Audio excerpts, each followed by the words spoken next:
Today we are making the burglar siren project. For this project, you need a 9-volt battery, sound module, sensor base, power, two connecting wires, one battery connector, and sensor base. If you take the sensor base and put the switch into direct mode, then take the power module and the connecting battery connector and the battery.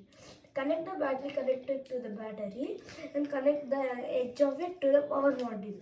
Then check how much value does the battery has. Then take one connecting wire, connect it to the power module's output 1. Like this.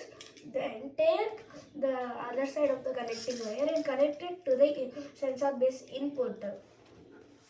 Connect the IR sensor like this.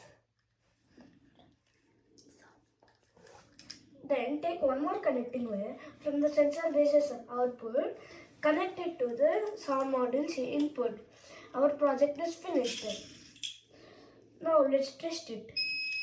If there's any object in front of it, no sound will come. But if anybody steals the object, the sound will start coming.